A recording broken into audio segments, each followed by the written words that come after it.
Hello student. आज हम लोग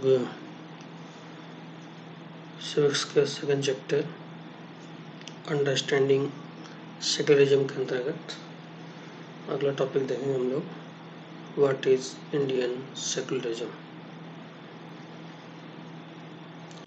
अभी तक देखा था धर्म को राजसत्ता से अलग रखना चाहिए। क्यों रखना चाहिए?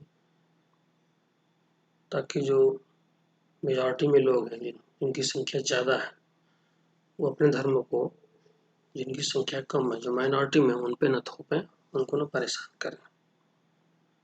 तो भारतीय, अब हम लोग समझेंगे कि भारतीय धर्मनिरपेक्षता या पंथ निरपेक्षता क्या है। तो भारतीय धर्मनिरपेक्षता को यहाँ के संविधान, भारतीय संविधान में बहुत अच्छी तरीके से समाहित किया गया है, बताया गया है। और यह कहा गया है भारतीय संविधान में कि भारतीय राज्य धर्मनिरपेक्ष होगा।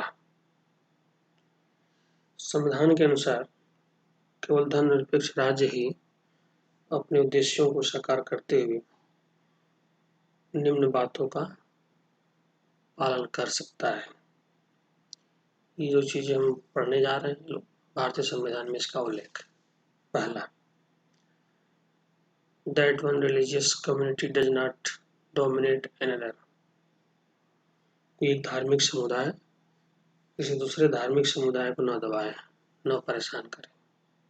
Second, that some members do not dominate other members of the same religious community। कुछ लोग अपने धर्म के अन्य सदस्यों को न दबाएं। जैसे हिंदू धर्म में कई जातियां हैं,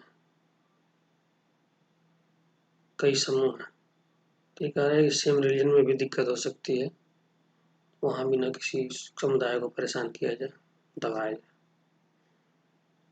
That the Raj does not enforce any particular religion nor take away to religious freedom of individual।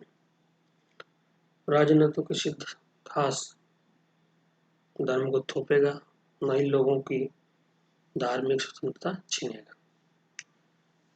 ये भारतीय संविधान में वर्णित है कि हमारा जो राज्य है, कंट्री है, कैसा होगा, तो धर्मनिरपेक्ष होगा। उसमें इन तीन बातों का ख्याल जरूर रखा जाएगा। भारतीय संविधान में इस तरह के दबदबे को रोकने के लिए भारतीय राज्य को कई तरह से काम करने के लिए कहा गया है। पहला जो फर्स्ट तरीका है कि वो खुद को धर्म से दूर रखता है। राज्य को धर्म से अलग रखना है अपने को। भारतीय राज्य की बागडोर न तो किसी एक धार्मिक समूह के हाथों में है, न ही राज्य किसी धर्म का समर्थन देता है। भारत में कचहरी, court, police stations, government schools, offices, इन सब संस्थानों में किसी खास धर्म को प्रोत्साहन देने या उसका पोषण करने की अपेक्षा नहीं की जाती। यानी जो भी हमारे पब्लिक प्लेस है वहाँ पे पर्टिकुलर किसी खास रिलीजन को प्रदर्शित नहीं करेंगे, नहीं राज्य इसका साथ देगा, नहीं कहेगा किसी को ऐसा करने के लिए।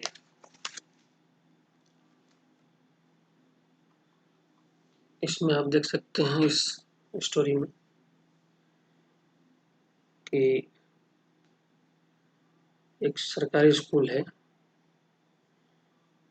सीमापुर में, और विद्यार्थी एक धार्मिक त्योहार मनाना चाहते हैं।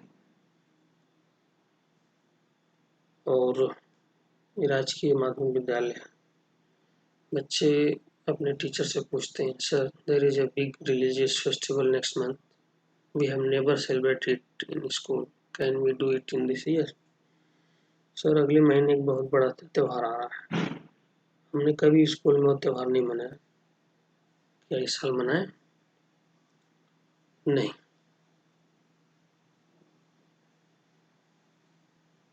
नहीं रहेगा, ऐसा नहीं हो सकता। हमारा स्कूल सरकारी स्कूल है, हम किसी एक धर्म को महत्व नहीं दे सकते। निजी स्कूल जो चाहे करें, सरकारी स्कूल अपनी चार दीवारी के भीतर कोई धार्मिक उत्सव आयोजित नहीं किया करते।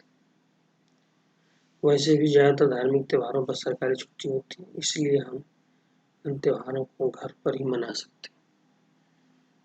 टीचर ने उनको सलाह दिया ऐसा हम लोग सरकारी स्कूल में रहते हुए नहीं कर सकते। हाँ, प्राइवेट स्कूल है वो जो करें वो कर सकते हैं। मैंने इस दृश्य कभी सोचा नहीं था। मुझे लगता है कि स्कूल के बाहर हम कभी भी इस त्योहार को मना सकते हैं। Anyway, we are planning to celebrate in our locality. खैर कोई बात नहीं, हम लोग अपने मोहल्ले में तो इस त्योहार को आयोजन कर ही सकते हैं या कर ही रहे हैं। तो एक मैसेज यहाँ मिल गया कि आपको सरकारी संस्थानों में इसका त्योहारों को हम लोग नहीं मना सकते। तो जो स्टोरी बोर्ड है ऊपर का, उसमें आपने देखा स्कूल के भीतर किसी धार्मिक त्योहार का आयोजन सभी धर्मों के साथ एक जैसे व्यवहार करने की सरकारी नीति के खिलाफ होता है। सरकारी स्कूल अपनी प्रातःकालीन प्रार्थना या धार्मिक आयोजनों के लिए किसी धर्म को बढ़ावा नहीं दे सकते।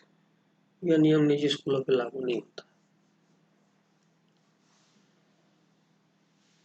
तो